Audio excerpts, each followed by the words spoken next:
Yo YouTube, what's going on? It's HIGHMMA and today we are here to discuss some of the recently announced fights upcoming in the UFC. Dana White has been a very busy man in the last week and I haven't been too active here on YouTube, so it's time to talk about some of the rumors flying around and some of the confirmed fights. We're not going to fuck around with our dicks in our palm. Let's get straight into the fights. Little disclaimer before we do though, it's bonfire night here in the UK, so if you can hear popping outside, don't worry, I'm not in South Central or nothing. I'm perfectly safe in my home. But let's get straight into this shit. The first fight that we are going to talk about today is Kamaru Usman versus Rachmanov for the interim championship, for the welterweight interim championship, I should say. Seemingly confirmed for UFC 310. It seems to be the only fight that's really getting talked about for that date now.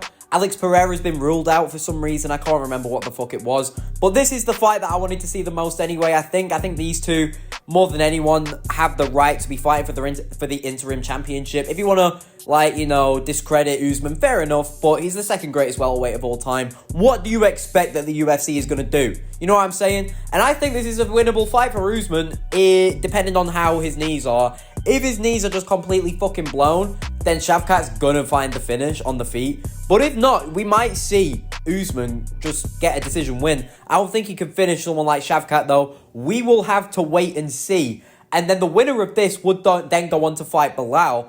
I'm not really sure if either of these guys beat Baralho, to be honest. I think Usman probably would.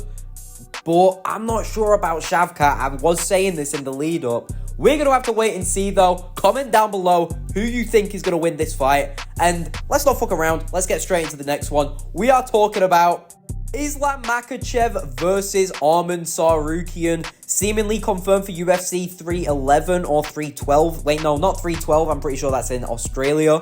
But one of Islam's team, I think, leaked it or announced it on Instagram. And this was a fight that was getting talked about a couple months ago when Arman was coming off of that loss to Oliveira. Obviously, he's still coming off of it. But at the time, then there was that whole bullying thing, so we couldn't see it soon after. And I'm pretty sure Makhachev broke his hand on Dustin Poirier's head in their fight. So they both needed time. Time is up. January seems like a great time for these two guys to fight. And honestly, the more it gets closer, I'm not sure who I'm going to pick. I am probably going to lean towards Islam, but we cannot ignore the wrestling abilities of Arman and the fact that on the feet, he is no slouch. And we've seen that shorter guy's skill has been doing well for a lot of people in the UFC recently. I do think if Islam wins this fight, he should be cemented as the lightweight greatest of all time in everyone's opinions. In my opinion, he already is. But I see a lot of people that still cling on to Khabib, even though me personally, I don't think he did enough to be considered the lightweight GOAT or the GOAT of MMA for that matter. That is a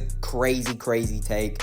I think Islam is actually above Khabib in the all-time list as well. Just keeping it real with you all. But there's not too much more I can really say about this fight, so let's keep it stepping. The next fight we are going to talk about today is Ian Garry versus Joaquin Buckley. This is a fight that has been confirmed by the UFC.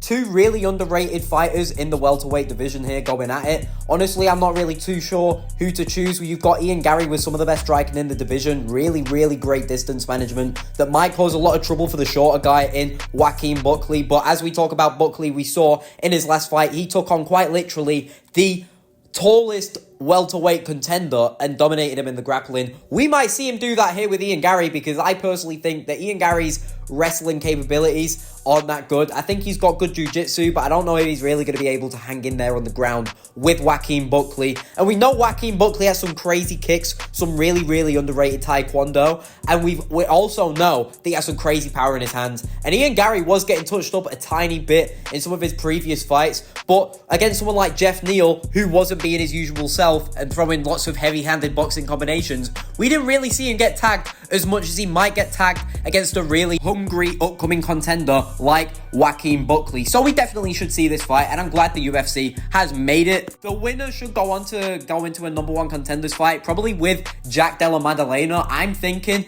that the winner of this fight should go on to fight Jack Della, and the loser, I'm not really too sure right now. Who the fuck knows? But this seems like a great fight. I might lean towards Joaquin Buckley because I think Ian Garry is probably going to open up as the favourite. If he doesn't, I'll be surprised. But let's keep moving through the fights I want to talk about today. The next person we are talking about is Israel Adesanya has announced recently on his YouTube channel that he is back in training camp, meaning there is a fight that he has agreed to. We don't know what it is yet. And I think it is going to be one of these three guys you see here. It's either going to be Imavov, Baralho, or Khamzat Chimaev. Now, I know a lot of people are going to be wincing at the name of Khamzat Chimaev because they're probably thinking to themselves, damn, he's probably going to kill Izzy, seeing as Izzy did not hang in there on the ground with Dricus du Plessis. So how's he going to hang in there with Khamzat?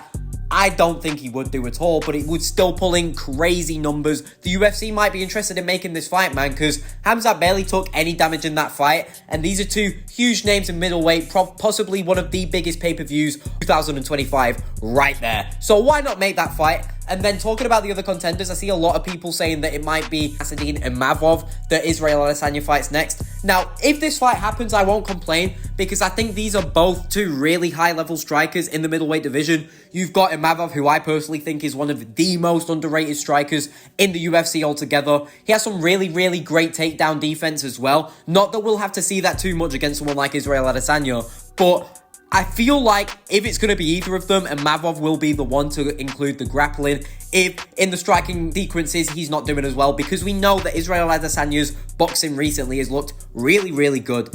Now, I'm just going to say, as I close out on talking about this fight, I know I butcher Izzy's name every time I try and say it. I'm stuttering a lot in this video, man. It's because of the fucking fireworks outside. They're distracting me, so fucking ignore it. But the next fight we are talking about is Caio Baralho versus Israel Adesanya. Now, I think this is probably the best fight they could make.